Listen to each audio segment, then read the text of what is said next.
Amém. Gravação iniciada com vocês. Já já eu volto.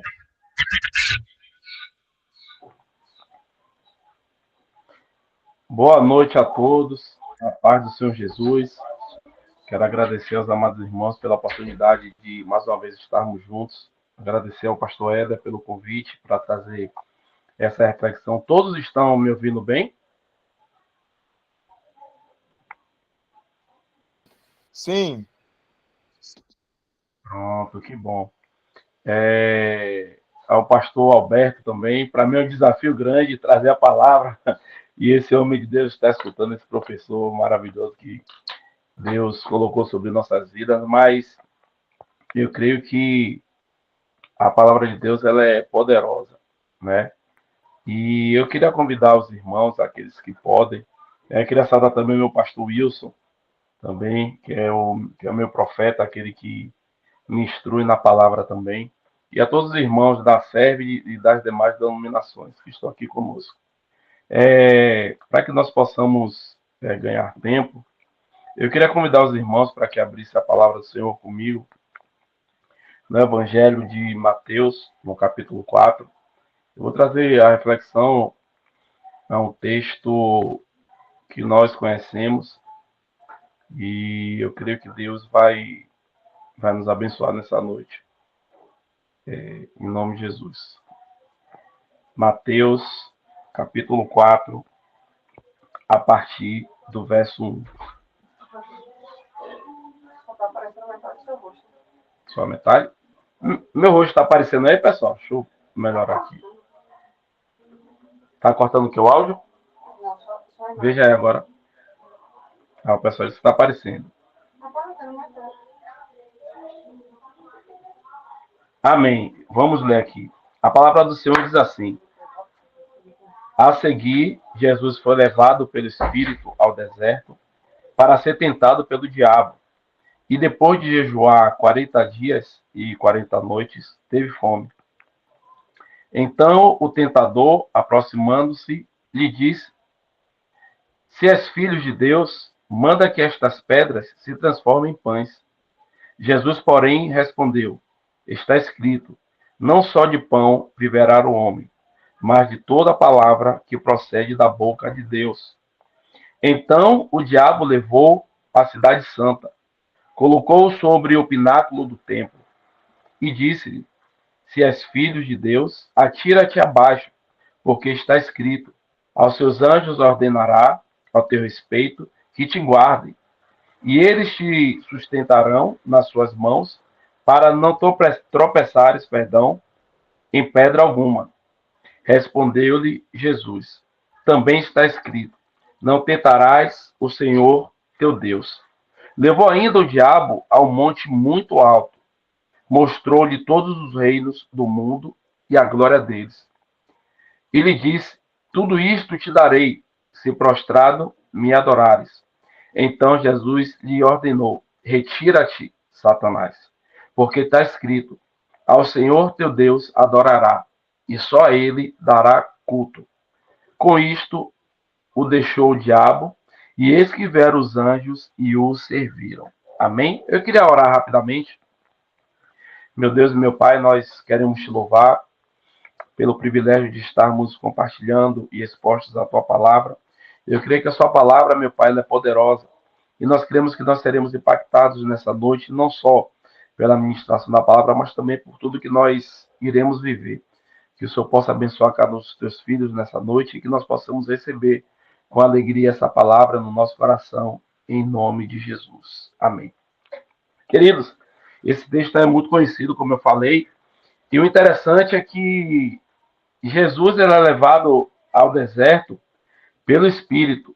E o que é mais interessante ainda é que Jesus é levado ao deserto pelo Espírito depois de ter vivido uma experiência extraordinária. Alguns versículos antes, pelo menos no livro de Mateus, a Bíblia diz que Jesus é batizado. E assim como Jesus ele termina de ser batizado, quando ele sai das águas, né, quando ele está saindo do Rio Jordão, a Bíblia diz que o céu se abre e o Espírito Santo desce em forma de pomba e pousa e diz as seguintes palavras, né? Esse é o meu filho amado, em quem eu tenho prazer, melhor dizendo, né? Em quem me comprazo. E a Bíblia diz que logo depois disso, Jesus é levado pelo Espírito Santo ao deserto, né, para jejuar. Algumas versões vão dizer que na plenitude do Espírito, outras versões vão dizer cheio do Espírito, e outras versões dirão que apenas ele foi levado ao deserto. E quando Jesus é levado ao deserto, ele está no ápice, né, do jejum, ele está no ápice da sua fraqueza física, não espiritual. Está no ápice da sua fraqueza física. E Satanás, em algumas versões, também vai dizer que o inimigo tentou ele durante os 40 dias. Outras versões dirão que após o término desses 40 dias, o inimigo tentou. Mas o fato é que o inimigo ele esperou uma oportunidade para tentar a Jesus. Ele tenta a oportunidade para tirar o foco de Jesus. E o interessante é que o inimigo das nossas almas, ele nunca vai nos tentar naquilo que nós estamos ou naquilo que nós nos sentimos forte. O interessante, professor Alberto, é que quando o diabo chega para Jesus, o tentador, aproximou-se de Jesus e a primeira coisa que ele faz é pôr em xeque a filiação de Jesus. Ele diz, se tu és filho, mas como nós falamos anteriormente, quando ele está sendo batizado a pomba, o Espírito Santo desce em forma de pomba e diz, esse é o meu filho amado. Mas Satanás quer pôr em xeque essa filiação. E sempre ele vai tentar desse artifício para tentar nos atingir. Será que você é filho mesmo de Deus? Né? O interessante é que é o próprio Deus, né, através do Espírito Santo, que conduz Jesus ao deserto. E o inimigo continua, ele diz, olha, se tu és filho, manda que estas pedras se tornem pão. O interessante é que o diabo, ele vai naquilo que é a necessidade extrema de Jesus. Algumas versões dizem que Jesus estava esfomeado. Jesus estava desesperado por comida. E Satanás vem oferecendo a Jesus aquilo que era necessidade. E eu abro um parêntese aqui para todos nós. Cuidado com aquilo que o diabo tem te oferecido no seu momento de fraqueza, no seu momento de vulnerabilidade. Ele não vai te tentar. Ele não vai trazer uma bandeja para você naquilo que você é suficiente. Mas ele traz a bandeja naquilo que está te faltando. E naquele momento que faltava para Jesus, era o pão. E quando o diabo vem, a Bíblia diz que Jesus, né, como eu disse em algumas versões, estava cheio do Espírito Santo, na plenitude do Espírito. Então, quando o inimigo vem tentar contra Jesus, que ele usa a palavra, Jesus também rebate com a palavra. Jesus diz, também está escrito que não só de pão viverá o homem, mas de toda palavra que sai da boca de Deus. Jesus está dizendo que aquilo que é, de fato, é necessário para a nossa vida, para a nossa alma, aquilo que, de fato, é o alimento verdadeiro, o Pai derramava sobre a vida dele. E eu quero te dizer, aquilo que você precisa para que você tenha força, Deus derrama sobre a sua vida, que é a palavra dele. É o alimento que vem dos céus. Mas nós sabemos que o inimigo, ele é focado no que ele quer. Ele não desiste na primeira vez. E ele continua a sua investida contra Jesus. E ele segue no versículo 5. Então o diabo levou a cidade santa e colocou sobre o pináculo do templo. E ele disse, se tu és filho de Deus, atira-te abaixo, porque está escrito, aos seus anjos ordenará ao teu respeito, que te guardem, e eles te sustentarão nas suas mãos, para que não tropece em pedra alguma.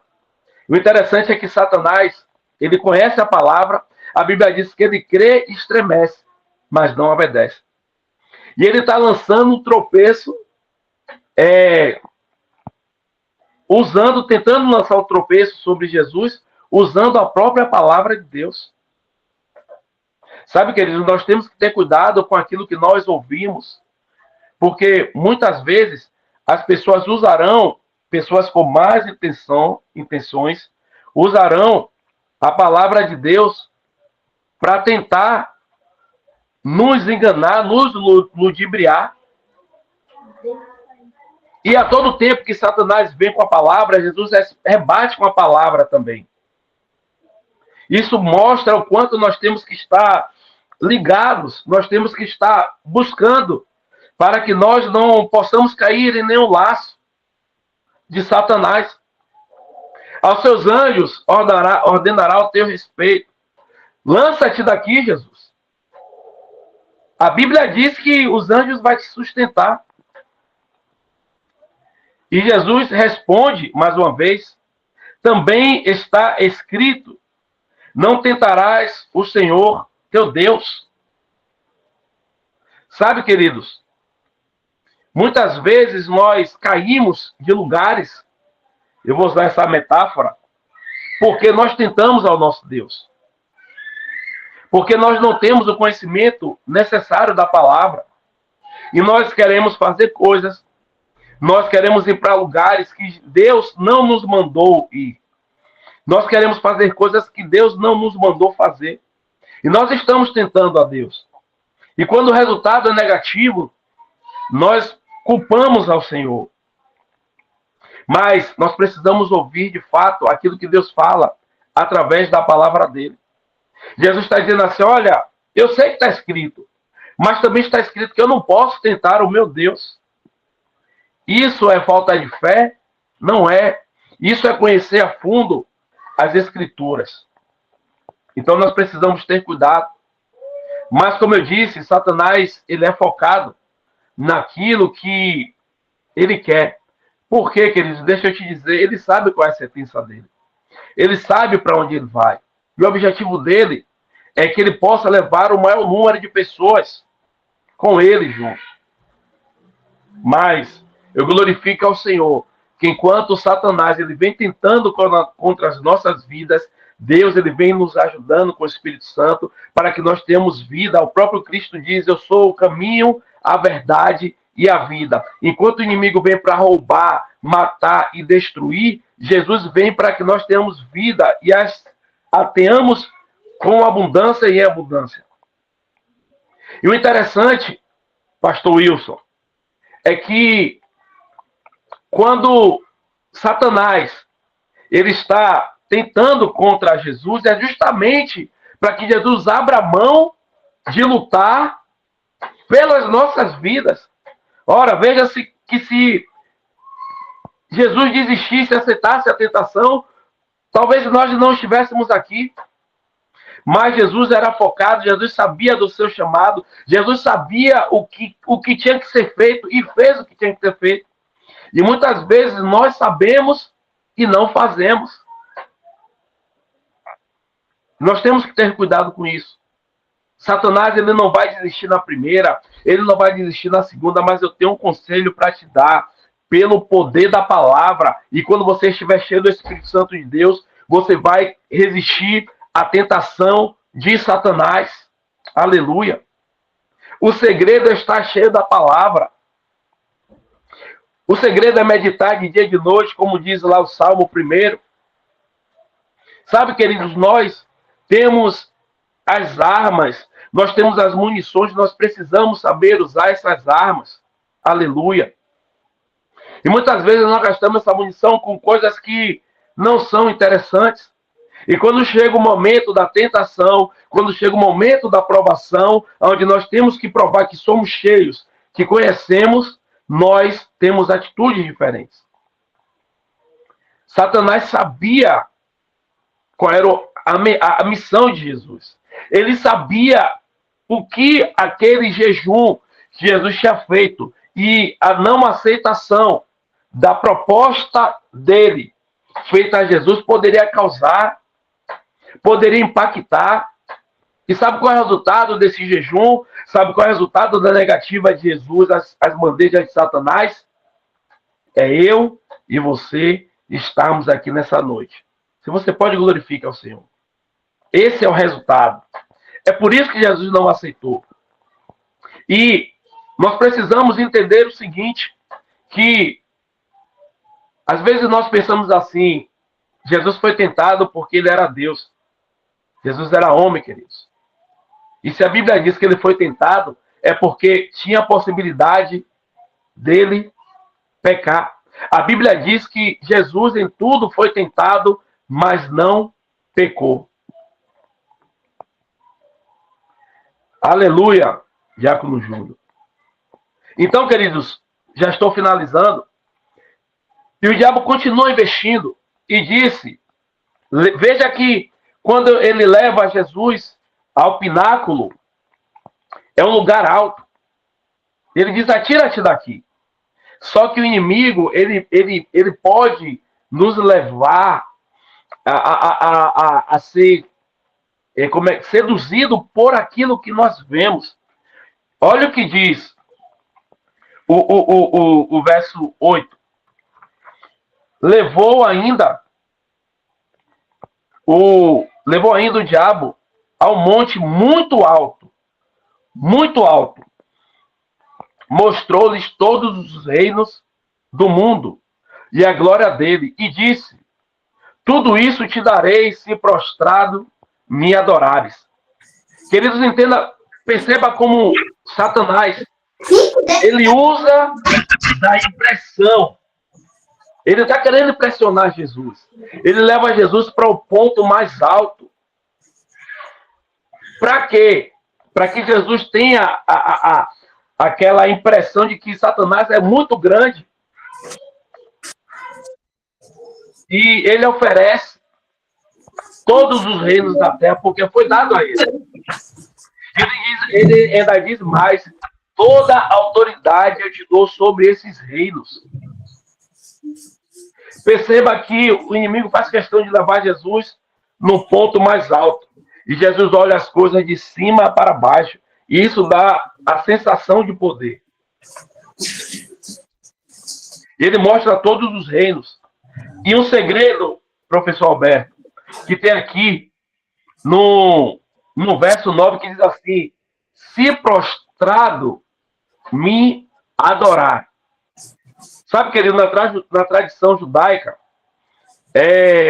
a adoração ela não era feita apenas por boca, para que você pudesse provar, ou para que você pudesse mostrar que você estava adorando, você precisava se prostrar, você precisava se ajoelhar. Porque se Jesus apenas falasse com a boca, né, e não se prostrasse, Satanás e seus demônios não iriam ver que Jesus estava rendendo adoração a Jesus, ao diabo, perdão. Então, Satanás entende que a adoração não é apenas por boca, não é apenas por aquilo que eu falo, mas é por ações. É por isso que a Bíblia diz que muitos adoram com os lábios, mas o coração está distante. E Jesus disse para ele, então Jesus lhe ordenou, retira-te, Satanás, porque está escrito, ao Senhor teu Deus adorarás, e só a ele darás culto. Querido, Satanás vem oferecendo a Jesus tudo aquilo que mexe com o psicológico do homem, tudo aquilo que mexe com as emoções do homem, que é alimento, o sustento e o poder. O diabo diz, todos esses reinos eu te dou. Você será poderoso, não sabendo ele que Jesus é o Rei dos Reis, sabendo ele, né, mas tentando tirar isso da mente de Jesus. Que Jesus era o Rei dos Reis e o Senhor dos Senhores, que todo o poder e toda a autoridade está com Cristo, estava com Cristo. Mas mesmo assim ele não desiste. Sabe, queridos, qual é o resultado de nós rejeitarmos aquilo que é a bandeja de Satanás? O resultado é que se você resistir, até o fim. Os anjos virão e te servirão. Aleluia. Porque Deus é um Pai fiel. Porque Deus é um Pai zeloso. Porque Deus é um Pai que cuida dos seus filhos. O momento da tentação, da provação, como queira, foi o momento que Jesus estava sendo desafiado a largar a sua missão. Mas Jesus se manteve firme. E eu quero dar uma palavra de encorajamento para os irmãos presentes. Não desistam daquilo que Deus colocou sobre a sua vida. E para finalizar, Jesus, todas as vezes que foi tentado por Satanás, ele falou: está escrito. Está escrito. Sabe, queridos, a imposição de mãos é importante. A unção é importante. O falar em língua é muito importante. Mas o que vai nos fazer vencer, o que vai nos fazer vencer o diabo é a palavra de Deus. Ele disse: está escrito, está escrito e está escrito. Que Deus possa abençoar a vida de cada um de vocês, em nome de Jesus. Que eu me sinto privilegiado de poder estar compartilhando essa palavra com vocês. Que Deus possa abençoá-los de maneira tremenda e que essa palavra possa te fortalecer em nome de Jesus. Professor Alberto. Amém, irmão Reginaldo, irmão Júnior. Palavra abençoada de Deus, edificante.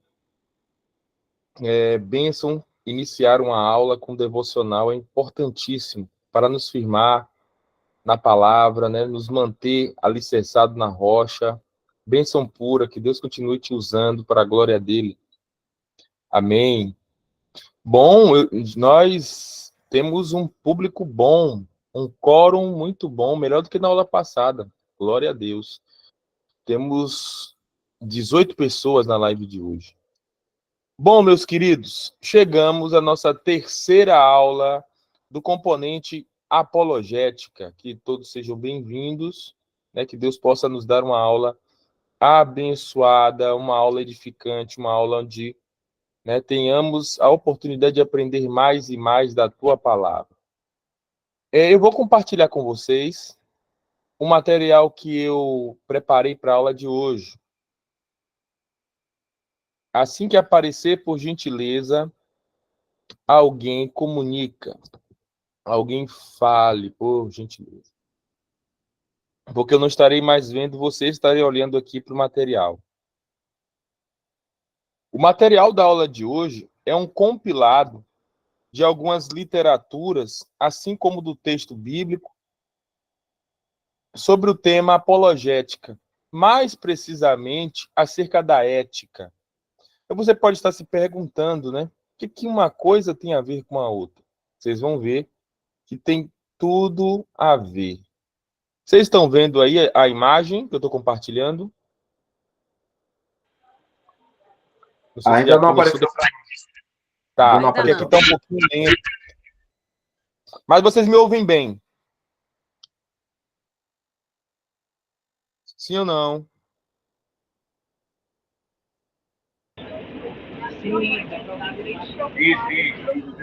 Sim, vocês me ouvem bem. Mas já estão vendo agora, a imagem? Já, agora sim, agora apareceu o material. Pronto. Ótimo. Qualquer coisa, podem sinalizar aí, por gentileza, que a gente nós buscaremos modificar em tempo hábil. Pois bem, a terceira das nossas 4 aulas do componente apologética. Trouxemos a definição, o posicionamento histórico das igrejas acerca da importância da apologética. Espero que tenha ficado claro nas nossas últimas aulas a importância da apologética para o viver cristão. Não é mero diletantismo ou perda de tempo, mas é sim uma disciplina importante e bíblica. Deve fazer parte, sim, do viver cristão normal, né? A defesa da fé. vimos o posicionamento histórico. Na última aula, com base na obra Inteligência Humilhada, do pastor Jonas Madureira, falamos também sobre o posicionamento daquele que busca fazer uma apologética bíblica, né? Que não arrogante ou soberba, mas que deve ter um coração quebrantado, visando o evangelismo e fazer Deus conhecido. Que tudo que seja feito não é para a vanglória daquele que fala, mas sim para a maior glória de Deus, para a exaltação do Senhor, que a sua palavra seja expressa em todos os níveis, para todos os públicos, de uma maneira eficaz e inteligível. Na aula de hoje, buscaremos ter um diálogo também com a filosofia, com a teologia, obviamente com a palavra de Deus e com algumas literaturas que tenho tido acesso, né, nos últimos dias. Aí, deixa eu mostrar para vocês a obra que central na aula de hoje é Ética Cristã, do apologeta Norman Geisler, ou Norman Geisler, não sei. Vou mostrar um pouquinho da biografia dele. Mas antes disso, deixa eu contar uma breve experiência. Esses dias, eu estava assistindo televisão e olhando assim, assistindo o que passava, né? Enquanto zapeava no celular, assistindo televisão, e aí você fica olhando aquilo e se pergunta, para onde o mundo está indo, né?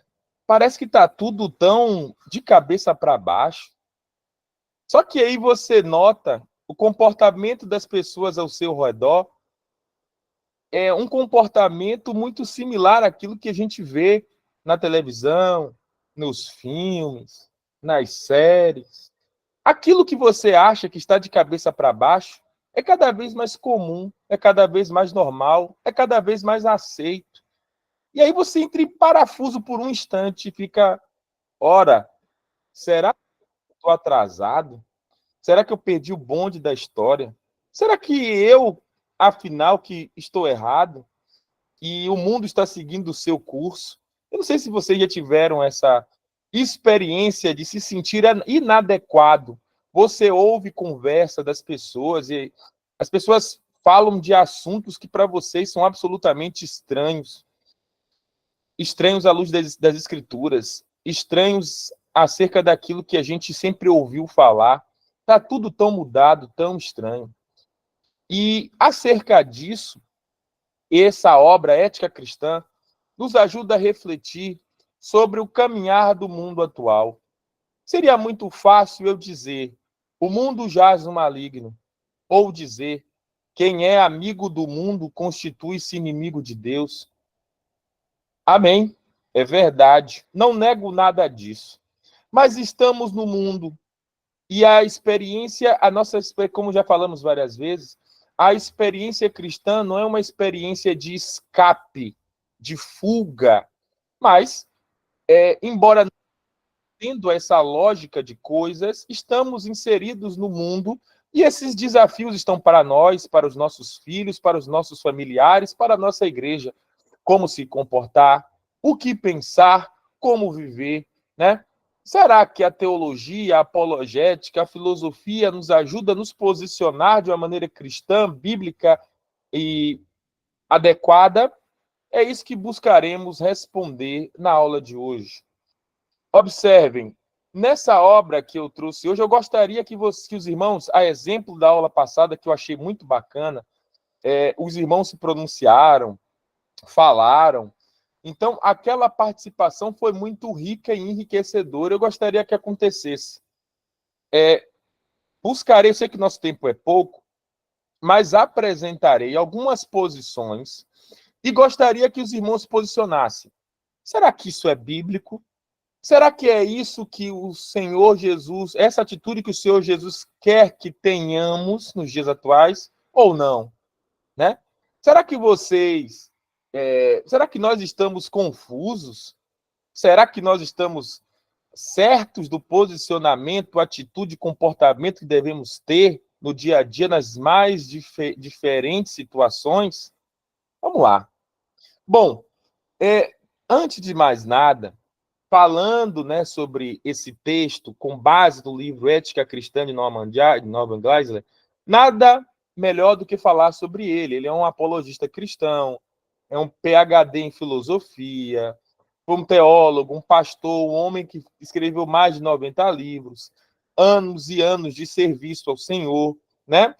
Defensor do cristianismo evangélico e um crítico do relativismo moral, é um apologeta por excelência.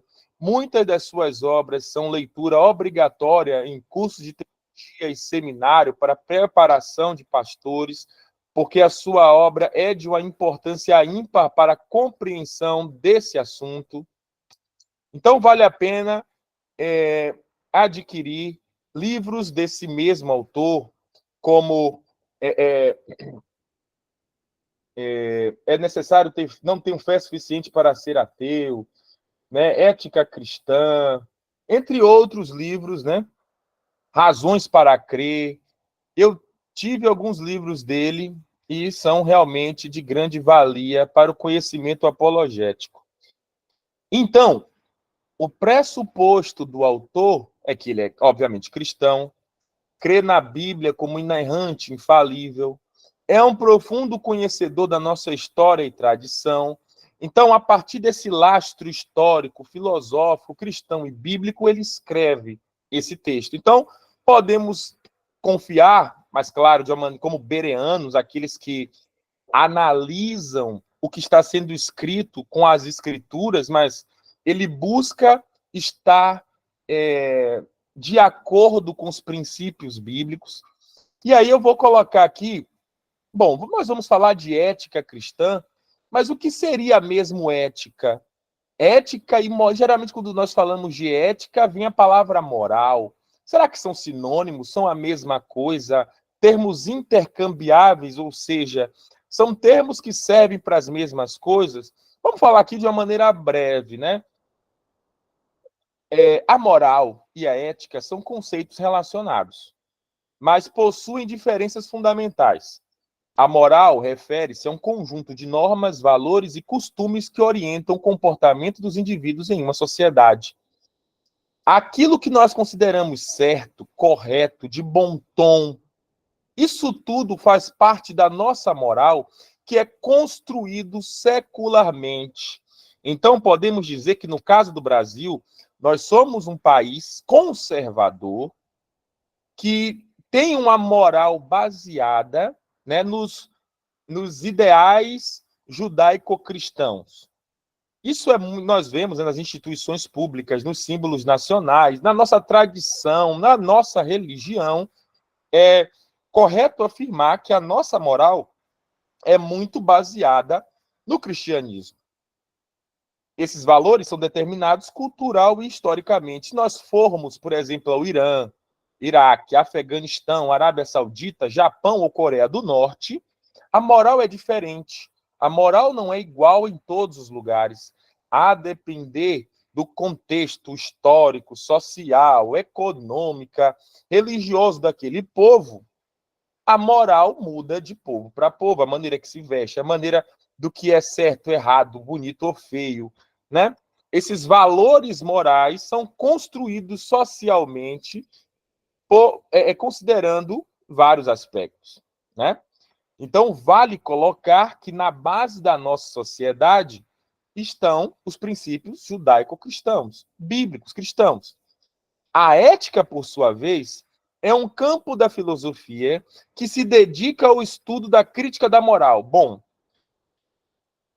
vamos buscar, a partir de então, conhecer mais sobre moral, sobre esse contexto, pensar sobre o nosso país, a sociedade, como ela está posta. A ética não é a mesma coisa que moral, mas é a parte da filosofia que reflete sobre essa moral construída historicamente. Enquanto a moral é normativa e prática, ela impõe, ela se coloca sobre, a ética é reflexiva e analítica. A ética, ela está sempre pensando, refletindo sobre essa moral que muda. Ela questiona os princípios morais, busca compreender as suas origens e examina como eles podem ser aplicados nas diversas situações da vida. Ok? Então, eu espero que deu para a gente começar a refletir sobre moral, um conjunto de valores socialmente construídos que está posto na sociedade, em nosso caso, muito inspirado pela moral, pelos valores judaico-cristãos. A ética, por sua vez, é a crítica, reflexão e pensamento sobre esses valores. Eu acho que até aqui está ok, não é? Então, vamos lá. Vamos a algumas definições, existem várias, né, definições para o que seria a ética, mas eu vou escolher, eu colocar algumas aqui. O Aristóteles, ele vai colocar a ética como a busca pela eudaimonia, felicidade ou bem-estar. Segundo ele, a ética é a ciência que estuda as ações humanas para encontrar o bem supremo, que é viver de acordo com a virtude e a razão.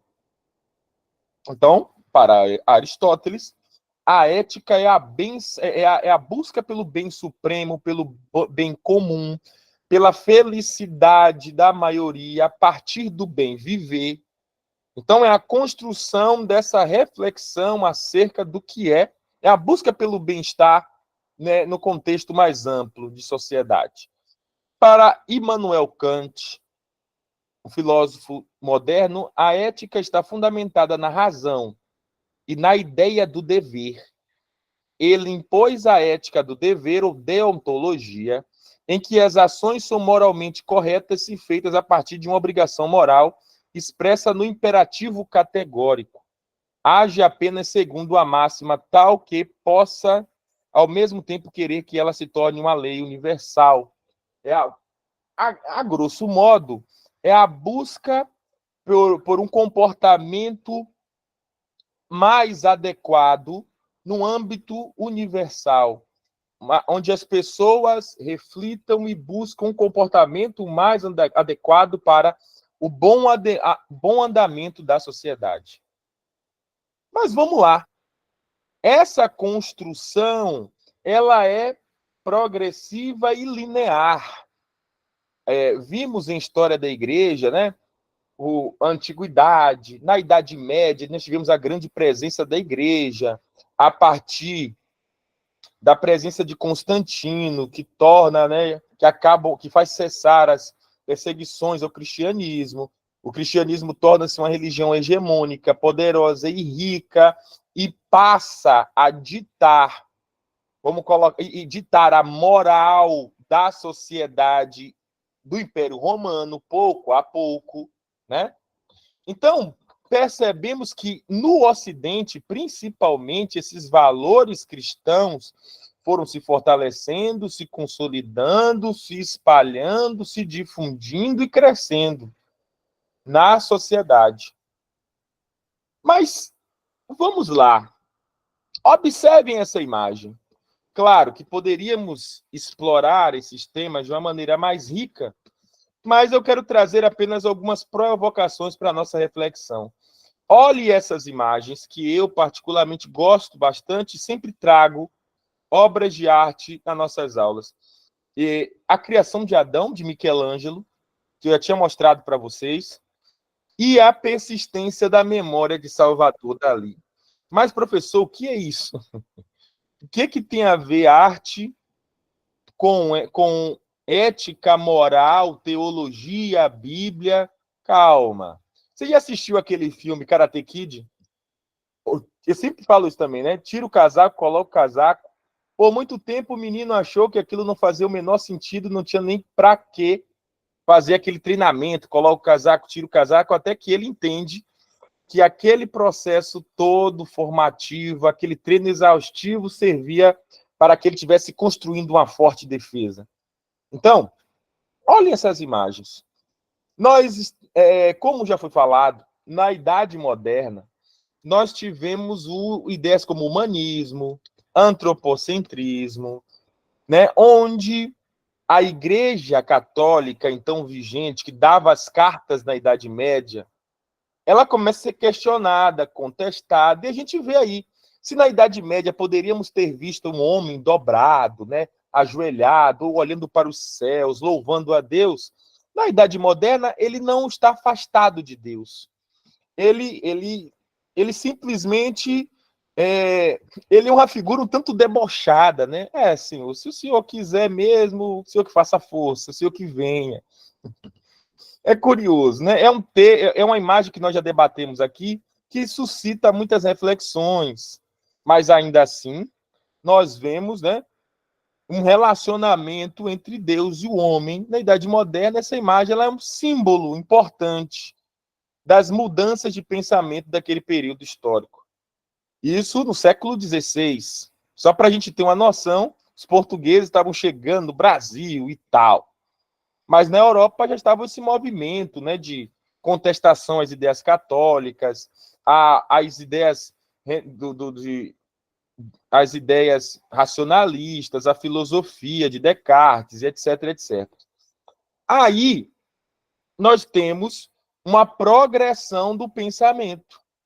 O homem vai questionando, vai refletindo, vai criticando, vai mudando a forma de pensar, não vai aceitando tudo que é dito pela igreja, de cima para baixo. Né? A sociedade vai evoluindo, a ciência vai evoluindo, o conhecimento humano do mesmo modo.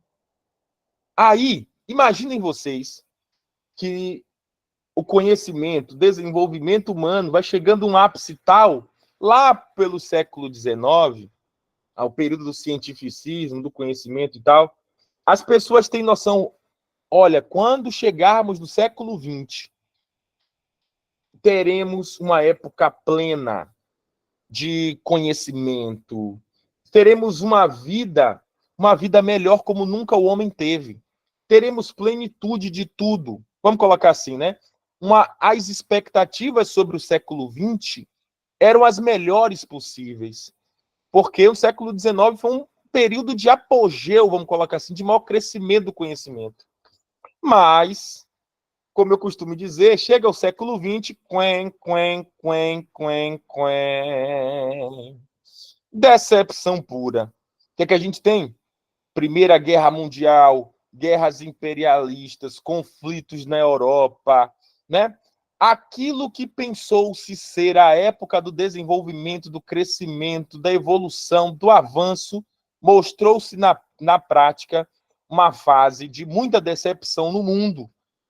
Aí, ainda na primeira metade do século XX, nós vemos obras como essa aí de Salvador Dalí, um pintor surrealista, né?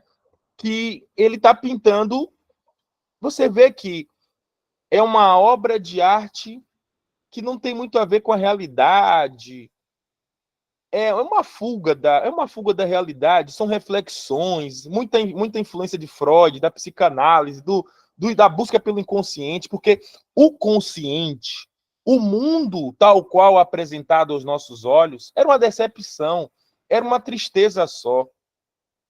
Né, para o homem que acreditava que a contemporaneidade do século XX seria maravilhosa, foi uma grande decepção.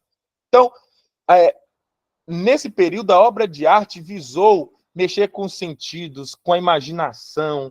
Era meio que se a gente pudesse ir para um outro mundo, sair dessa realidade caótica, principalmente na Europa, sairíamos. Mas essas imagens, eu trouxe essas imagens para resumir a história, para demonstrar que vivíamos uma progressão, um avanço, até que houve essa cisão no pensamento, e esse século XX, que trouxe guerras, que trouxe esses problemas todos, também trouxe uma nova chave na reflexão do pensamento humano, chamado de, deixa eu mostrar para vocês aqui, a pós-modernidade. A pós-modernidade é um pensamento que questiona as narrativas universais, os ideais de progresso, racionalidade e verdade absoluta. Vamos lá. No Renascimento, a gente já começa a ver crítica, no Iluminismo, né? No século XIX, mas o século XX, com a pós-modernidade, aí que teve uma grande cisão com a ideia de pensamento absoluto, de ideia de absoluto, de verdade única. Que até então era... Então, a ideia religiosa, a ideia bíblica, ela passou a sofrer muita crítica, passou a ter muita oposição na sociedade. Então, aquela verdade única e absoluta, ela teve muita oposição e muitos grupos antagônicos, contrários a essa ideia. Mas calma. Esses dias eu estava fazendo uma leitura dessa obra aqui, ó, que vale a pena ler também. Introdução à Hermenêutica Reformada.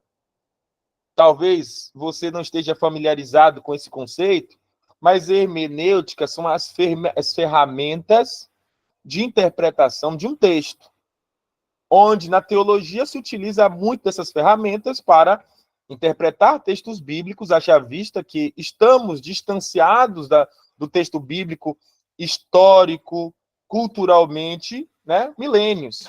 Então, o esforço de compreender a ideia inicial dos autores bíblicos é necessário o uso da hermenêutica, a utilização da exegese, a busca dos textos originais. E nesse texto, que eu recomendo muito, que os irmãos, se puderem ler, é um texto tranquilo, nos ajuda a nos familiarizar esses conceitos. Ele fala, entre outras coisas, sobre os pressupostos. Ele vai na tradição da história da igreja, como a igreja protestante tem interpretado os textos bíblicos, tem considerado a literalidade do texto, a ideia de inspiração, de inerrância, infalibilidade. Por que eu bato tanto nessa tecla? Porque esses conceitos são caríssimos para nós e não podemos nos esquivar deles, não podemos diminuir a importância da inerrância, infalibilidade e inspiração do texto, porque isso é central para a nossa fé e para o andamento da nossa vida, consequentemente, né? Oi, alguém quer falar? Eu acho que eu apertei alguma coisa sem querer. Alguém quer falar alguma coisa? Eu ouvi um barulhinho? Não? Eu pensei ter ouvido alguém falar alguma coisa. Enfim.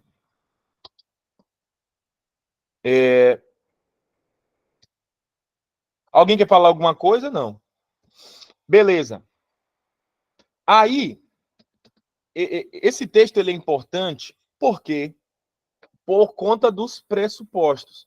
A igreja, ela defende a literalidade, o método histórico-gramatical, que é uma forma de interpretar o texto tal qual interpretavam Calvino, Lutero, os reformadores, que entendem a literalidade do texto. E sobre essas coisas, nós não negociamos a verdade e os pressupostos para a leitura do nosso texto bíblico. Não tem meio termo, ou é ou não é. Ou é o que a Bíblia diz, ou é o que a Bíblia diz. Ponto. Essa é a interpretação da Bíblia. Não tem muito. Você vai ao texto original, você vai ao contexto, você vai à cultura, você descobre elementos que aprofundam a compreensão, que nos dá uma noção maior do que aquele texto se trata, mas a nossa crença está baseada nesse texto e o texto é autoritativo sobre a igreja. Ele tem poder, vamos colocar assim, mediante o Espírito Santo, um poder de regular, de fato, a nossa vida, o nosso andar, a nossa fé, a vida da igreja. Então, isso é fundamental ter isso em mente. Aí, voltando ao texto base para essa exposição, Ética Cristã, olha a capa aí, de Norman Geisler, Opções e Questões Contemporâneas, um livro que eu li ainda no curso de teologia, mas que vale a pena. O objetivo dessa sessão é expor e analisar as principais alternativas éticas contemporâneas, apresentando a posição hierárquica como alternativa cristã por excelência. A discussão focará na existência da validade dos absolutos éticos universais, especialmente na resolução de conflitos éticos. Aí vem a minha questão do início da aula. Você já esteve como eu estive esses dias, observando a televisão, as séries, e se achando inadequado, achando que você está desalinhado com o andamento das coisas no mundo.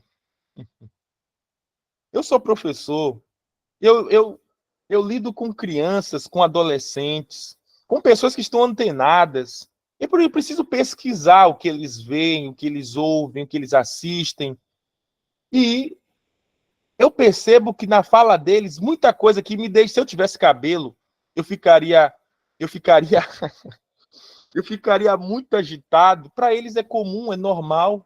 São conversas que, se eu fosse falar para vocês aqui, talvez vocês também ficassem como eu. Ou será que eu estou muito velho, hein? Pode ser também, hein? Mas, enfim, olha para cá. Introdução, abordagens e alternativas éticas básicas.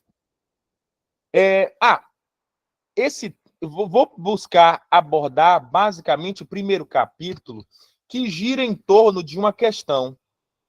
Só um minutinho aqui que eu vou olhar aqui. Correto mentir para salvar uma vida? O que vocês acham? Correto mentir? Salvar uma vida é muita coisa. A vida humana tem um valor intrínseco. As pessoas que defendem, né, a vida, as pessoas que são contra o aborto, um dos seus argumentos que eu acho mais fantástico é esse. Você deve salvar a vida porque uma vida ela tem um valor intrínseco. A vida é valiosa por si, independente de qualquer coisa. A vida humana é importante. Então, considerando isso, né, que o fator, a importância da vida humana. Então, se uma pessoa mente para deixar muitas pessoas vivas, será que isso é certo? Será que isso é válido? Será que Deus aprova? Vamos lá.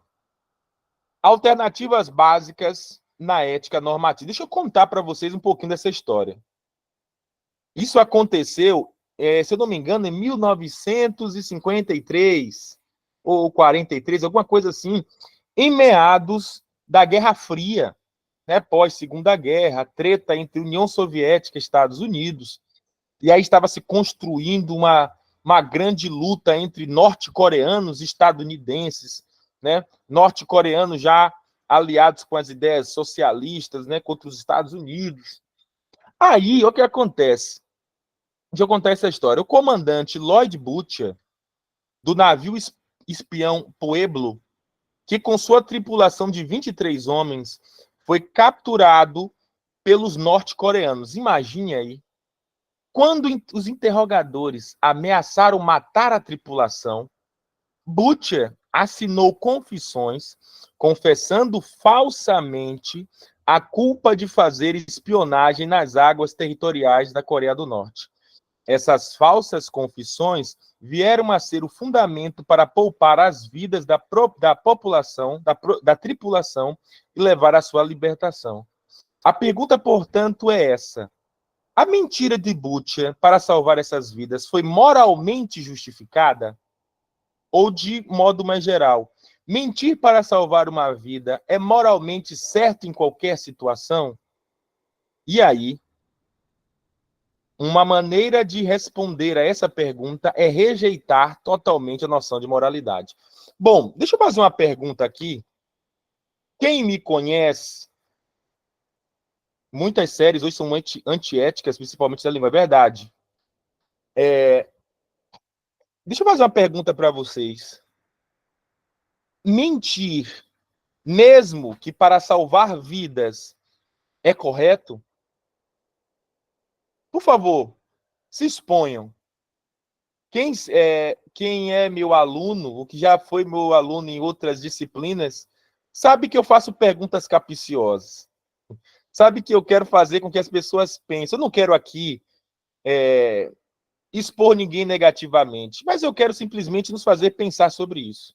Diante de tudo que foi dito, mentir é correto mentir numa situação de vida ou morte? Uma situação que você pode salvar uma vida? E aí? Corajosos, cadê vocês? Uhul!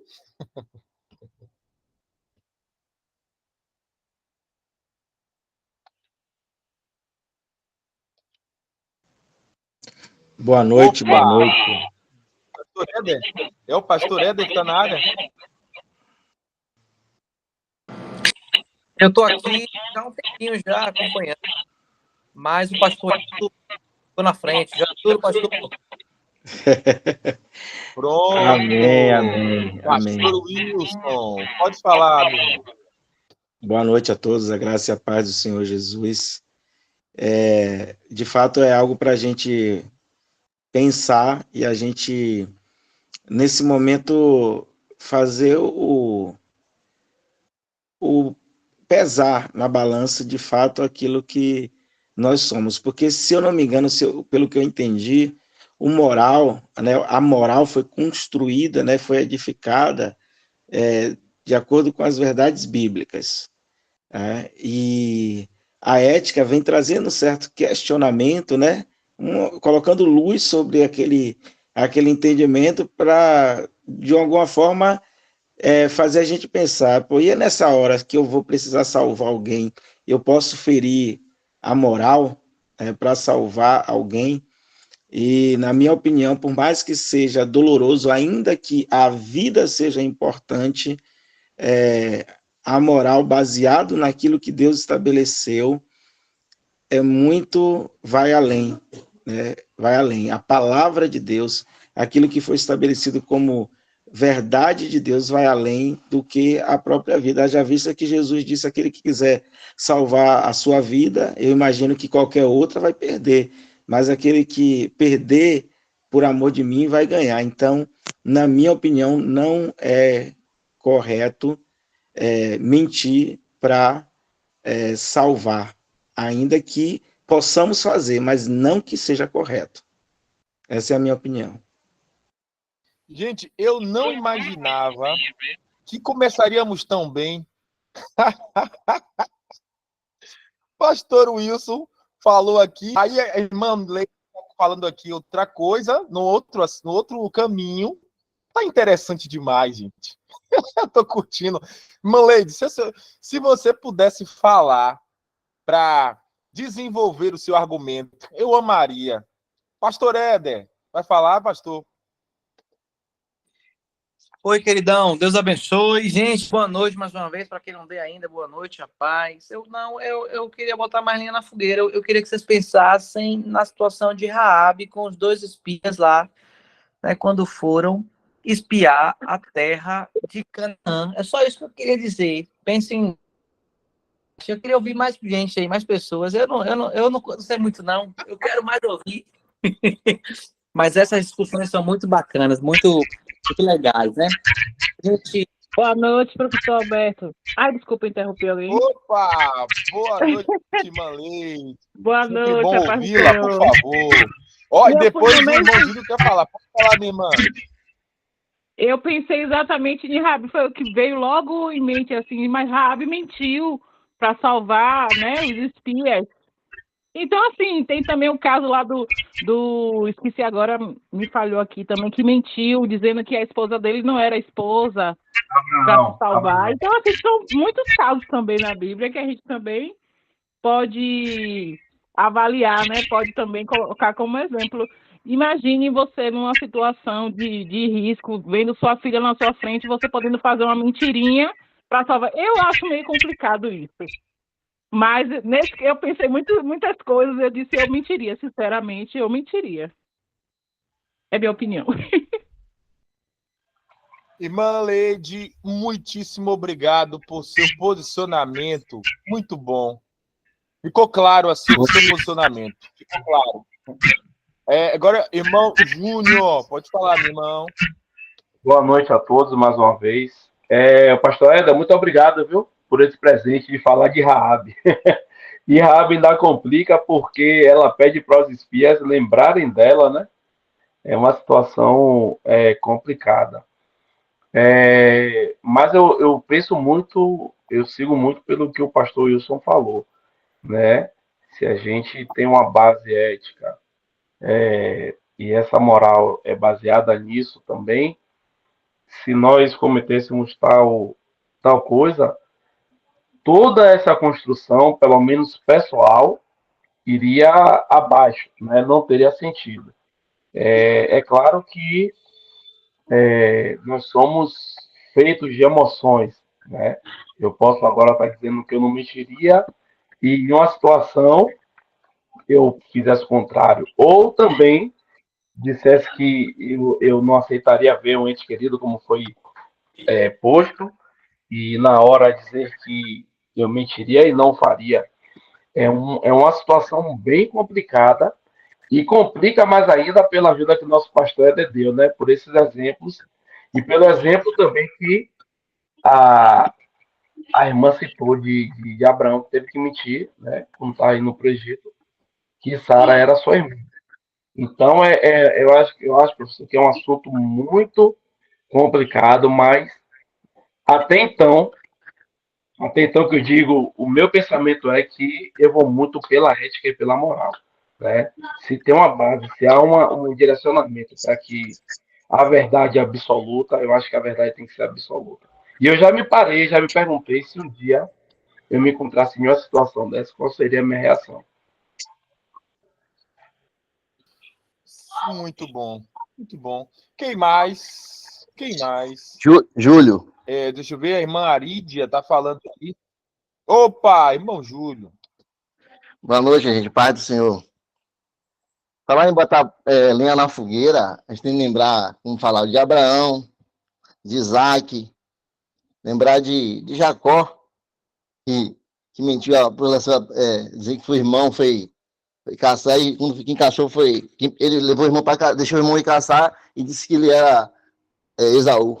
O que falar disso, né? E que também José, quando falou a verdade, né? Contraponto ao padeiro, e que ele iria morrer, né? E acabou morrendo. E não aconteceu nada com ele, porque Deus era com ele, com certeza. Todos sabem disso. E eu fico também com a posição do pastor Wilson, que a ética é a nossa principal arma, né? Para nos defendermos sobre a mentira. Porque, na verdade, a mentira não tem mentira nem pequena nem grande. A mentira é a mentira, ela não vai deixar de ser mentira. E a minha mentira é uma coisa que distorce a imagem do homem, né? E eu sei que muitos de nós, por muitas vezes, podemos até ter mentido, mas a misericórdia de Deus tem nos alcançado. E eu sei que o contexto ali do militar era diferente de ser cristão. Eu não sei, eu não conheço a história dele, se ele era cristão ou não, mas pelo bem da tripulação dele, ele fez aquilo. Mas eu compreendo, se ele fosse cristão, ele não faria isso. É meu posicionamento, meu pensamento também. Muito bom, muito bom. Pastor Éder, está com a palavra. Queridos, assim, agora eu vou expressar minha opinião, tá? E eu prezo muito por esse momento. Acho que esse momento de reflexão, de a gente expor a nossa opinião é muito salutar, porque ninguém é dono da verdade, ninguém sabe tudo. E às vezes e diante de uma situação dessa aqui, no momento deste aula, o irmão dá uma opinião assim, nossa, nunca tinha pensado por esse lado, realmente. Então, eu acho que são os momentos de mais aprendizado que nós temos na nossa aula, é quando a gente realmente compartilha as nossas opiniões, tá? Então, eu vou falar o que eu penso, e eu prezo muito pelo que Santo Agostinho falou, né? O Agostinho, ele disse assim, naquilo que a gente concorda, união, naquilo que a gente discorda, respeito, mas acima de todas as coisas, amor. Eu levo essa frase para minha vida. Por mais que eu discorde de alguém, eu não tenho o direito de não amá-lo, tá? Até porque todas as nossas percepções diante de uma perspectiva divina são mentiras. A verdade absoluta é o Senhor, tá? Então, assim, minha opinião, tanto a ética quanto a moral, elas foram criadas para preservar a vida. Então, a vida, ela está acima, tanto da ética quanto da moral. Entretanto, vamos pontuar aí. Quando a gente fala de mentir para preservar a vida, eu não estou falando assim, numa perspectiva como os jovens lá que estavam, né? Os amigos de Daniel, Sadraque, Mesaque e Abednego. Eles poderiam mentir, ou é de mentirinha, eu vou me prostrar aqui, é só para eu não morrer. Não é disso que eu estou falando. Eu não estou dizendo de você usar artifícios mentirosos, e o pai da mentira é o diabo nesse sentido, né, diabólicos, para você ter alguma vantagem. Eu não estou falando disso. Mas no caso de Raabe, por exemplo, se ela não mentisse, os espias seriam mortos. Então, existem circunstâncias e situações que eu acredito que não é que a gente minta porque a gente quer mentir, mas porque as circunstâncias já não são éticas e nem morais. Então, quando a gente está em uma situação que foge da ética e da moral, quando a gente percebe, por exemplo, nesse caso aí dos espias, né, aquela cidade ali já havia sido condenada pelo Senhor. Então, foi uma estratégia que Raabe teve e que foi louvada por Deus, tanto é que está na genealogia de Jesus Cristo. Então, isso é muito difícil de acontecer no nosso dia a dia. Isso é quase impossível da gente pensar numa situação que a gente tem que mentir para preservar a vida, né? Isso é muito difícil nos nossos dias.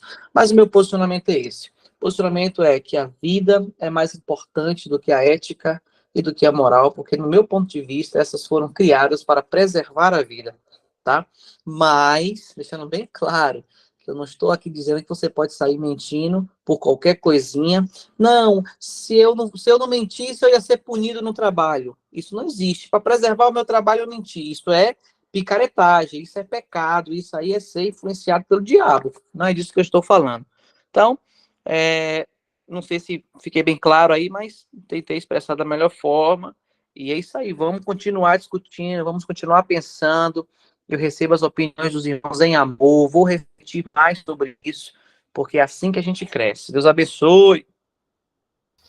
Muito bom, como sempre. Mas eu sei que os exemplos foram muito drásticos, né? Seja os exemplos bíblicos ou o exemplo do livro, coisa de vida ou morte, né? As últimas consequências. Mas antes de prosseguir, vamos pensar. Eu vou citar uma situação que aconteceu comigo.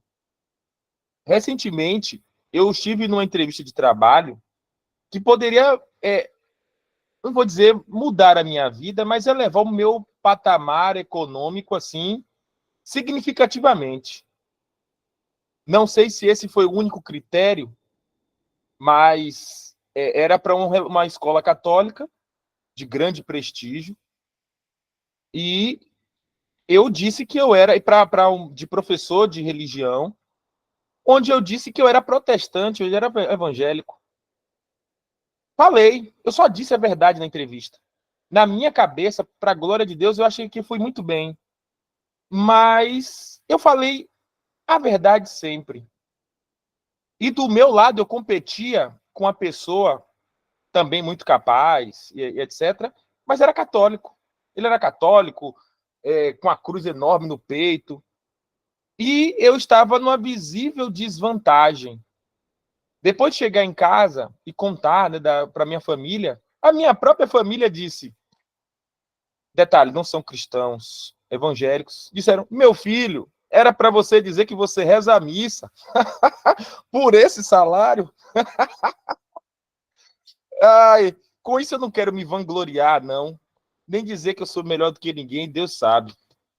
Mas tem situações que não são de vida ou morte, mas que são significativas e que uma mentirinha nos ajudaria. Quem não é colocado em uma situação como essa? Quem nunca passou por dilemas éticos? Veja bem, a Bíblia ela é muito clara ela é clara, ela não deixa meio termo para essas coisas. Mas diante da vida e das circunstâncias concretas, diante da necessidade, diante da dificuldade, da carestia e etc., existem situações de dilema e que, você é habitado pelo Espírito Santo, você conhece a palavra de Deus, mas existe um dilema real de subsistência, muitas vezes, de crescimento na carreira e etc. Diante disso, diante da vida real, da vida concreta e de decisões importantíssimas, como proceder? né? Como proceder? Já que eu tirei essa situação, esse dilema, de uma situação extrema para uma situação importante. Alguém queria falar, acho que o irmão Júlio levantou a mão, né? Não, professor, foi sem querer aqui, que meu celular tá... Eu, pastor Wilson. Opa, pode falar, pastor Wilson. Ótimo. É bom que a gente entender assim as percepções, né? A gente está aqui em um ambiente de aula e eu acho que a gente precisa talvez perceber e fazer também alguém perceber. A pergunta, né, foi feita da seguinte forma, né? Se é correto, né? Aí a gente responde se é correto ou não. O que eu faria ou não, aí eu vou com o presbítero Júnior, questões emocionais, depender do momento, não é isso? Então, assim, é o que é correto. Então, assim, o correto sempre vai ser correto, independente da circunstância, porque Deus ele não faz essas variações. E eu olho para a Bíblia e vejo que grandes homens erraram, pecaram, por exemplo, né? Abraão mentiu, mas pecou, foi mentira. A Raabe, ela não é, na minha visão, né, fazendo só um contraponto com o pastor Éder, ela não é ovacionada, né, e não se coloca na genealogia, né, não é colocada na genealogia de Cristo porque mentiu, mas pela atitude, como a Bíblia diz, de guardar, de abrigar os espias.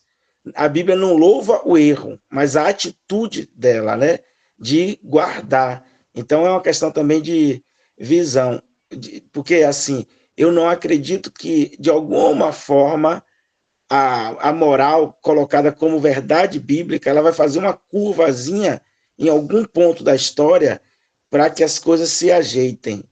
Então, assim, se tivesse que morrer, na minha opinião, né? Se tivesse que morrer, morreria. Mas a verdade sempre vai prevalecer, morrendo ou vivendo, porque Deus assim estabeleceu. Mas a pergunta aqui, eu acredito que foi o seguinte: o que é certo, se é certo ou errado, né? Então, assim, a gente pode até fazer diferente, mas o certo é que não se deve mentir. Foi se é certo ou errado. Só para poder também contextualizar a minha ideia, né? E a ideia dos que corroboraram comigo também. Mas concordo com o pastor Edo, que a gente não discorda, né? Não concorda, a gente segue em amor. Em nome de Jesus. Amém. Uma outra coisa que eu queria dizer é que, repetindo, é uma coisa que eu queria dizer, mas eu me passei da outra vez, né? Temos a palavra, temos o Espírito Santo habitando em nós, mas existe a responsabilidade humana. Isso está em questão. Isso está em questão. A nossa responsabilidade humana, considerando a nossa humanidade e circunstâncias, diante do dilema da vida, precisamos ter conceitos bem alicerçados, arraigados na nossa mente. O espírito está pronto, mas a carne é fraca. Algumas atitudes nossas, ela está intrinsecamente relacionada com os valores que trazemos conosco, né? Então, aí que vai a decisão de uma mente transformada, né? Instrumentalizada pelo Espírito, guiada pelo Espírito, para que venhamos a tomar uma decisão adequada diante dos problemas que são reais e estão aí, que vivemos todos os dias. O que eu me ponho a pensar é que, claro, tudo é espiritual, quer vivais, quer bebais, faças qualquer coisa, devemos fazer para a glória de Deus, mas eu sempre coloco, isso é no âmbito do ideal, mas considerando as contingências da vida, como agir da melhor maneira. E qual é a melhor maneira? Você fala, bom, é a posição bíblica, é a posição bíblica. Mas aí eu sempre olho com desconfiança, não para a Bíblia, claro, a Bíblia é a verdade, mas eu olho com desconfiança para o ser humano. Quem somos nós para sustentar uma verdade diante de um dilema extremo? A gente ouve falar, Aqui estou dizendo, digo eu, não o Senhor, né? No momento do debate. No momento do debate. No momento de... A gente vê, por exemplo, os cristãos na antiguidade, no período apostólico, sendo perseguidos e dando a vida por amor a Cristo e pela fé, né? Mas aquela situação extrema, naquele contexto, mas se nós formos olhar a história, tivemos pessoas que debandaram, pessoas que se acovardaram, que olharam para trás, que não quiseram morrer. Tem isso também. Teve isso também. E eu me ponho em situações limites. E o desafio é pensar como agir e se você está convicto de que a melhor maneira, como disse o pastor, é a maneira mais certa, é a maneira bíblica, de que maneira sustentar, como sustentar essas verdades no momento crítico, certo? Aí tem algumas posições alternativas, né? Temos mentir não é nem certo nem errado, não há normas, chamado antinomismo. Definição: o antinomismo nega a existência de normas éticas e absolutas. Lembra da pós-modernidade? Não há padrões morais universais que permitam julgar uma ação como certa ou errada. Para pensar. Uma pessoa que ela não tem Cristo, que ela não tem nenhuma baliza moral, qualquer, está valendo tudo. Dostoiévski, dos Irmãos Karamazov, uma pergunta que é feita por um dos personagens, que é famosíssima, é: se não tem Deus, tudo vale, tudo pode, né? E às vezes eu me coloco assim, observando, quando eu olho a televisão, vejo o dia a dia, vejo as pessoas, tanta gente que vive como se Deus não existisse, como se Deus não estivesse aí, como se ele não agisse na sociedade. Então, pessoas com esse pensamento que não tenha a premissa cristã, essa pessoa, ela não tem baliza moral. Ela não tem baliza moral. A moral dela é fluida, de acordo com as suas conveniências. Segundo o antinomismo, a mentira de Butcher não pode ser julgada como moralmente boa ou má. Sua ação pode ter sido pessoal ou nacionalmente satisfatória, mas não há critérios objetivos para julgar moralmente. Por exemplo, eu volto a olhar televisão, série e etc. E a gente fica assim, uma pessoa sem critérios, sem valores, sem critérios morais bem estabelecidos, ela não tem como julgar o que está acontecendo. Porque tudo é normal. Faz parte do mundo de hoje, é assim que as pessoas pensam. Sem normas morais objetivas, um ato como o de Butcher pode ser considerado bom ou mal, dependendo das perspectivas individuais. Imagina, que conversa mais vazia para um cristão. Lembro de estar conversando com um amigo filósofo. E ele estava afastado da igreja. Ele era da igreja quando jovem, mas quando adolescente se desviou, se afastou. E eu conversava sempre com ele da palavra e tal. Até que um dia eu quis pegar ele pelo pé, mas só porque eu fui para o campo dele. Eu perguntei: fulano, bom, se não tem Deus, qual é o sentido da vida, né? Que pergunta mais simples. Aí ele foi lá, eu pensei que ele ia se bater todo na minha pergunta. Ele simplesmente falou: é o sentido que nós atribuímos a ela. Pronto. A conversa não foi para canto nenhum. A conversa não foi para canto nenhum. Porque se existe essa fluidez, se não existem parâmetros, a pessoa que atribui as próprias normas. Então, uma pessoa com esse tipo de pensamento, imagina como é que ela julga as coisas. É de uma maneira muito particular. Não existem balizas firmes. Não existe um escopo, um arcabouço moral bem definido. É tudo muito fluido e subjetivo. Então, essa pessoa, com quais parâmetros ela julga a sociedade, o mundo? De uma maneira muito subjetiva, muito pessoal, né? Alguém quer fazer algum comentário sobre isso? Sobre o antinomismo? E existe muita gente assim, né? Não é só o filósofo, não. É gente que está na rua, é a tiazinha, é Dona Maria. Quando eu digo, eu estou dizendo assim, uma pessoa qualquer na rua aí, qualquer pessoa, ela pode estar com esse pensamento aí. Não tem certo e errado, não há normas. Pessoas que vivem sem absolutos, sem critérios, mas que deixa a vida me levar, a vida leva eu. Como diria o sábio Zeca. Opa, pastor Éder quer falar. Querido, o antinomismo ele anda de mão dadas com o relativismo, né? Então, assim, não existe verdade absoluta, não existe parâmetro, e como eu comentei aí no chat, por isso o mundo está do jeito que está. A gente liga a televisão para assistir um debate político, o que a gente vê é cadeirada, né? Que é o tema que está aí em ascensão. Então, o mundo anda numa loucura, porque as pessoas, além de não possuírem uma verdade, um norte, né, o fato delas entenderem a vida como bem querem, isso implica diretamente também na percepção de que o outro tenha um parecer diferente.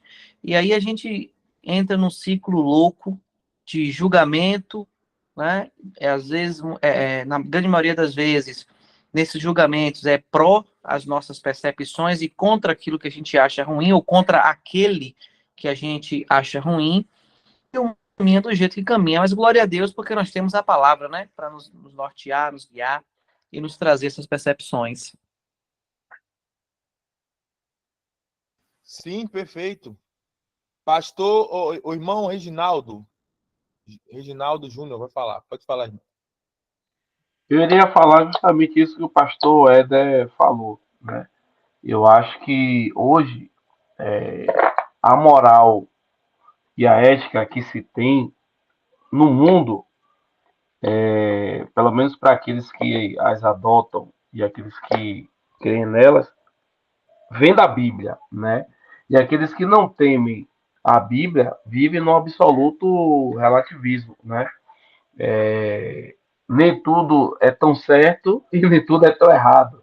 E assim caminha a humanidade, né? O que nós tememos, porque nós temos o conhecimento da palavra. E isso para nós é a verdade absoluta. Para as pessoas, aquilo é a forma que elas querem viver, é o certo, né? Como o pastor Eda falou. E a gente entrar no ciclo de achar que o que nós pensamos e achamos é o correto, mas porque nós somos baseados na Bíblia, mais uma vez eu digo, né? Naquilo que o senhor falou no início desse assunto, né? Que a nossa cultura é baseada, né? A nossa ética, a nossa moral é judaica cristã. Mas aqueles que não a têm vivem no relativismo, né? Aquilo que é errado para mim, para ele é normal. É uma decisão de vida, é uma filosofia de vida, né? Então, assim como nós os olhamos condenando ou achando que nós é da mesma forma, eu acredito que há um olhar em contrapartida deles nesse mesmo sentido, de que somos julgadores, de que somos, como é que eu posso dizer, 100% corretos, né? Os donos da verdade, mas, na verdade, é que a verdade absoluta que nós cremos, essas pessoas não creem. Por isso que vivem do jeito que vivem. Sim, e isso é fundamental. Eu estou trazendo aqui teoria e autores e não sei o quê. Parece que é coisa de academia, aquela coisa do filósofo que fica olhando para o céu e tropeça numa pedrinha e cai. Não, estamos falando de coisa do dia a dia, corriqueiro. Você percebe que no senso comum, a maioria das pessoas, elas estão indo na onda do sistema do mundo. Vamos colocar assim, nesses termos bíblicos, vamos colocar assim. Sem absolutos. E são trevas densas. Se você for notar, há tempos atrás, Algumas coisas que se passam na televisão eram absurdos para uma pessoa, até que ela não fosse cristã, ela ia dizer, ela ia repudiar, ela ia recriminar, ela ia dizer que é absurdo. Mas hoje em dia, eu não estou falando de ser desrespeitoso, eu não estou falando de ser intolerante, nada disso, mas eu estou dizendo que as pessoas, o senso moral das pessoas tem sido grandemente afetado pelo contexto pós-moderno em que nós vivemos. Os absolutos, ou em tempos passados, algumas pessoas elas iam falar de absolutos. Hoje iam negar os relativismos. Hoje em dia, o relativo, o antinomismo, é cada vez mais aceito. E a ideia de absoluto é cada vez mais estranho. E isso que me chama a atenção. Você, com suas ideias estabelecidas, se você tem um diálogo com muitas pessoas, você vai encontrar problemas desse diálogo, porque cada vez mais as pessoas aceitam esse modelo que nós vemos aí, pós-moderno, antinomista. Não sei se eu estou sendo claro, mas isso traz para mim muita estranheza. A Arídia Oliveira está dizendo: aqueles que foram alcançados por misericórdia por Deus conhecem as verdades, são norteados pelo manual da vida, a Bíblia. Os demais vivem segundo seus belos prazeres. Sim. Só para encerrar, eu também já contei essa historinha, né? Mas imagine que todas as ciências elas estão subindo a montanha íngreme para superar, da sabedoria para superar a ignorância. Elas estão subindo, né? A antropologia, a matemática, a astrofísica, vamos colocar assim, né? Estão subindo, subindo. E quando elas chegam no cume do monte, com muito esforço, suadas, exaustas, tá lá um grupo de teólogos sentadinhos, com a perninha cruzada, tomando um cafezinho. Já sabiam de muita coisa, ou seja, nós estamos discutindo coisas no âmbito da sociedade, mas uma coisa que, como a irmã colocou, a Bíblia já explicita, né? Aqueles que foram alcançados, eles conhecem as verdades e são norteados pelo manual, e os demais vivem segundo os belos prazeres. Mas, irmã Arídia, sabendo disso, eu queria continuar tensionando, eu queria que a gente se colocasse por um instante numa situação dessa limite. Qual é a nossa atitude? A nossa atitude é dar um jeito, é ser firme naquela proposta. Nós temos essa firmeza desse absoluto. Eu sempre acho que a realidade é sempre mais complexa. Sempre acho que as coisas não é preto no branco. Eu acho que o certo é a gente pedir graça a Deus a ser fiel naquilo que nós sermos fiéis naquilo que cremos, porque nós, embora salvos, alcançados pelo Espírito Santo, nós somos pecadores. Somos pecadores. E que se o Senhor não der graça, é necessário ter, sim, as ideias bem estabelecidas, uma mente transformada, e o Espírito Santo nos ajuda, mas daquilo que nos cabe, deveremos, né? É por isso que é importante ter essas ideias, né? Tá cheio da palavra de Deus, cheio do Espírito Santo, para que não venhamos a resvalar os nossos pés. Quer ver? Texto bíblico. Texto bíblico lá. Eu achei interessante também, acho que foi, não sei se foi o presbítero ou o pastor que estava falando, né? Acho que foi o pastor que ele disse: olha, o certo é o certo. O certo é o certo. Mas, com certeza, o certo é o certo, e já que eu não vou poder me estender muito no meu argumento, nós não negociamos a verdade, ou pelo menos não deveríamos negociar, já que defendemos os absolutos. Mas diante da vida, e o pastor, se não me engano, ele falou, né, que a gente não deve negociar. No Salmo 73, verdadeiramente bom é Deus para com Israel, capítulo 3, 73, versículo 1, para com os limpos de coração. Quanto a mim, os meus pés quase que se desviaram, pouco faltou para que escorregassem os meus passos. Pois eu tinha inveja dos soberbos ao ver a prosperidade dos ímpios, porque não é aperto na sua morte, mas firme está a sua força. não se acham em trabalhos como outra gente, nem são afligidos como outros homens. É interessante que foi falado também nessa live que a Bíblia não louva o Raabe. A Bíblia não louva esses erros ou desvios de caráter. Isso não é louvado pela Bíblia. É registrado porque a Bíblia não doura a pílula e não nega e não tira a humanidade dos seus personagens. Isso é lindo também. Depõe em favor da sua veracidade e sua beleza. Mas se a gente textos como esse, como o de Raabe, como o de Abraão, como esse de Asaf, diante da prosperidade dos ímpios, da vida do ímpio, e ele viu por pouco o pé dele não resvala, isso é vida, isso é humanidade, isso é realidade, isso é o nosso cotidiano. E diante disso é só graça de Deus. É só graça de Deus, graça, misericórdia, que ele nos ajude a seguir a Deus nesse mundo trevoso, diante de tantas coisas. E eu acho lindo quando a Bíblia diz que Jesus, lá em Hebreus, é o sumo sacerdote, que ele sabe, ele é plenamente humano. Ele sabe o que a gente passou, ele sabe o que a gente passa, nossas tentações, provações, lutas, dores, labores, cansaços. Foi um homem plenamente homem que sabe se compadecer. Mas, obviamente, em todas as tentações, ele dá também um escape. Somos indesculpáveis diante das nossas fragilidades e falhas, mas sabemos que temos um intercessor nos céus, à destra de Deus, plenamente homem, que sabe o que é padecer. Que encontremos nele força, graça, para superar os dilemas da vida, que certamente virão, porque no mundo virão as aflições.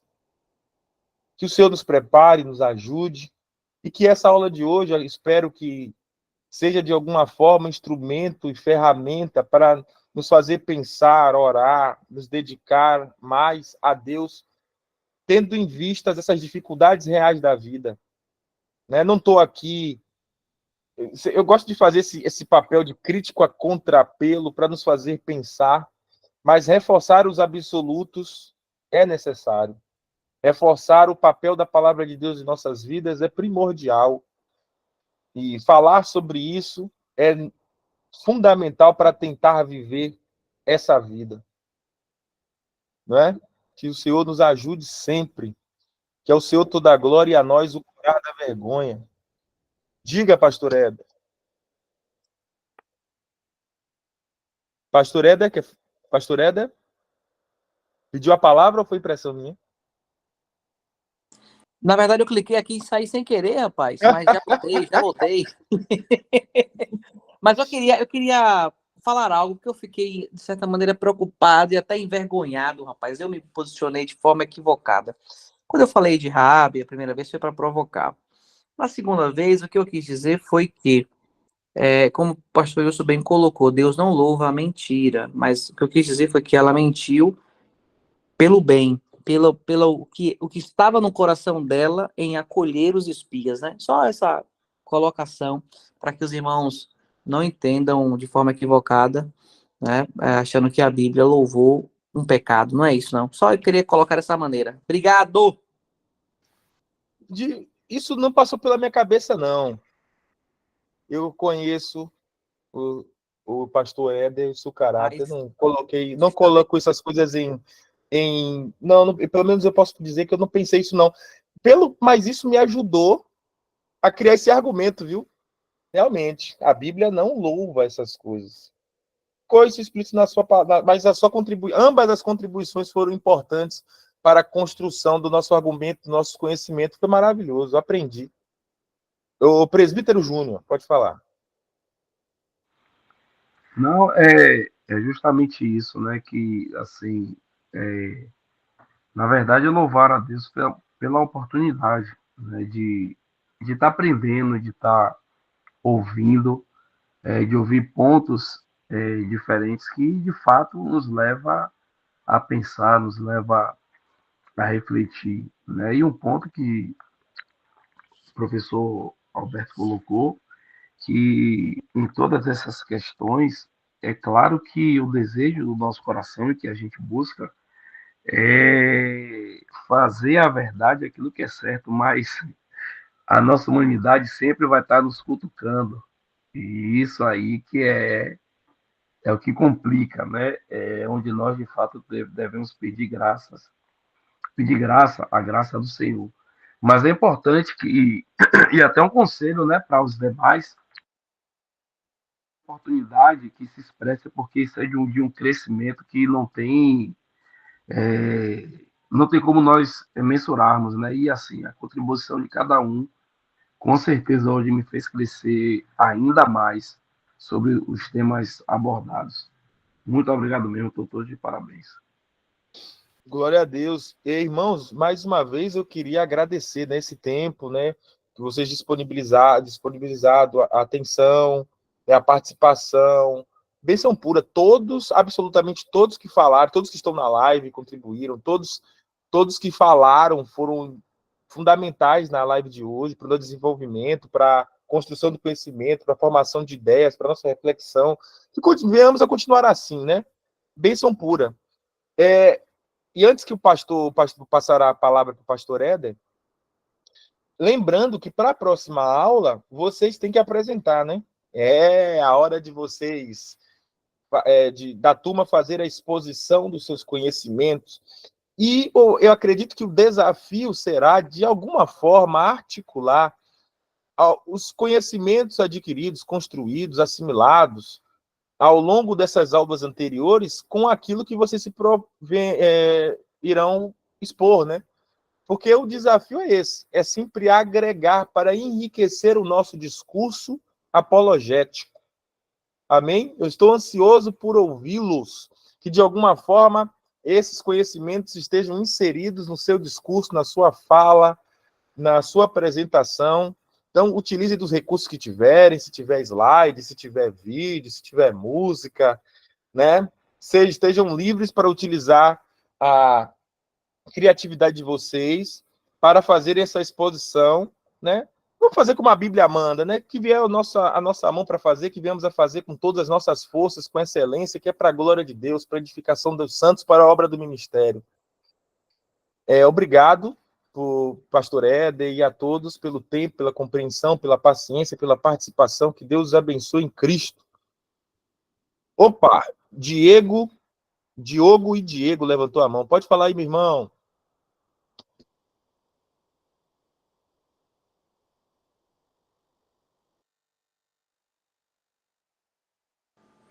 Diogo lá da igreja. Diego lá da igreja. O Diegão, ele levantou a mão. E aí, Diegão, rapaz? diga aí, meu irmão. A todos.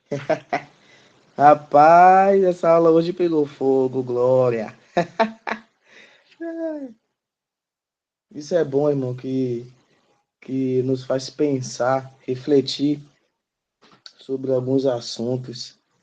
E eu queria colocar um ponto também sobre... Vocês estão ouvindo? Perfeitamente. Sobre... no sentido da mentira, eu estava conversando até com o irmão nesse domingo sobre isso. E aí, o nosso assunto foi sobre esse, uma mentira para preservar ou para não machucar alguém. E aí, diante de Deus, como se torna? E aí foi citado alguns pontos sobre Raabe e tal. Mas é bom a gente se atentar que na medida que Raabe mentiu, Raabe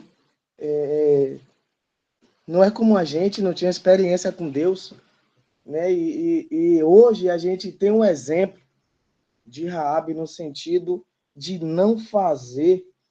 E eu queria colocar outro ponto também, que Raabe não entrou na genealogia de Jesus pelo ato que ela fez.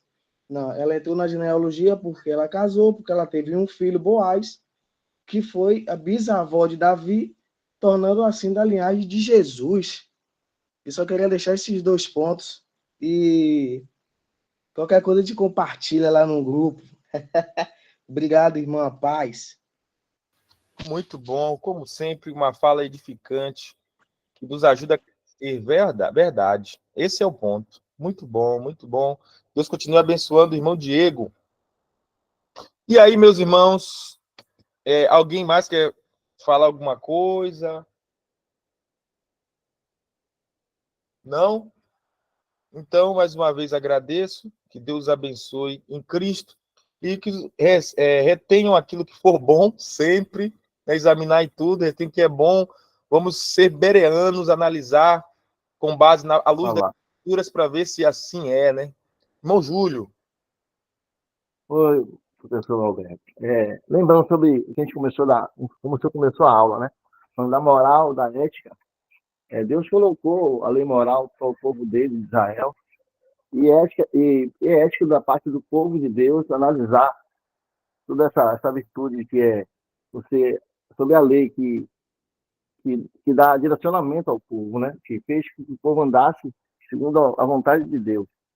Então é ético também dos bereanos, que foram mais nobres que da Tessalônica, quando Paulo estava pregando para eles, que eles analisavam se assim eram a palavra de Deus, dia a dia. Então, tudo isso compete a nós, né? Moralmente e eticamente falando, né? Sobre essa questão de todos nós devemos analisar, como os apologistas, né? Que o senhor colocou. A ética é importante para nós e nós temos que preservar isso, defender a nossa fé com os homens que começaram desde o primeiro século, segundo século, a defender essa questão. Isso é edificante para nós, e eu fico grato também pela aula, claro. Isso está fazendo nós, não só eu, mas todos crescerem.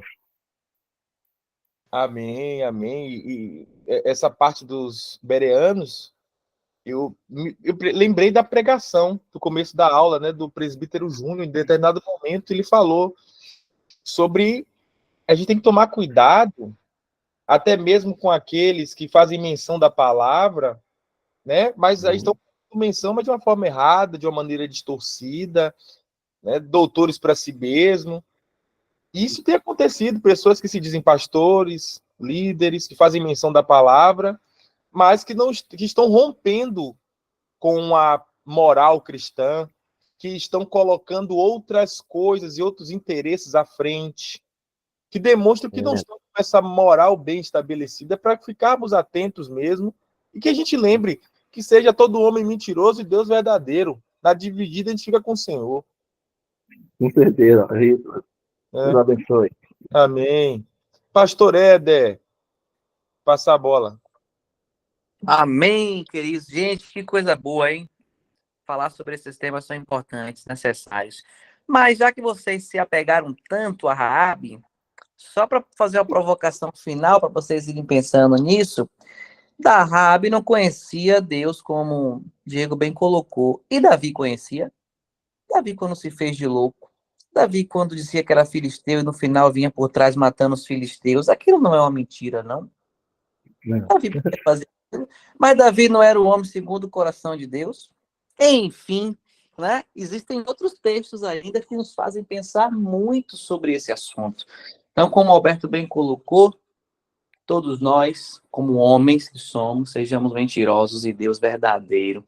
De fato, precisamos mergulhar cada dia mais na palavra, no estudo, nos debruçar sobre a Bíblia e contar sempre com a misericórdia do Senhor, porque é a misericórdia o fator de não sermos consumidos, né? Como diz a palavra. Mas, irmãos, muito obrigado por ter aqui. Professor Alberto, eu sempre chamo ele de pastor, rapaz. Um dia eu vou colocar a mão na cabeça desse homem aí. Pastor Wilson, a gente já coloca a mão na cabeça desse homem aí para derramar o azeite. Então, professor Alberto encerra hoje aqui, né, o conteúdo, de fato, da matéria. Obrigado, professor. Foi bênção demais. Tá? Próxima aula, gente, vai ser a nossa discussão sobre aquelas religiões ou seitas, não sei, né? A gente vai falar isso na próxima semana. Queremos ouvir muito mais vocês, queremos, né, cultivar esse ambiente de fala, de troca de ideias, de discussão positiva, de amor acima de tudo, pois foi para isso que o Senhor nos chamou. Amém? Que Deus abençoe a vida de vocês. Vamos fazer uma oração final? Pai, nós nos colocamos mais uma vez diante do Teu Espírito, na certeza de que o Senhor nos ensina verdadeiramente A tua palavra diz que o teu Espírito nos ajudaria a nos lembrar, nos ajudaria a entender aquilo que está revelado na tua palavra. Então, que o teu Espírito tenha sempre liberdade de nos comunicar, ó Deus, de forma extraordinária e profunda as tuas verdades.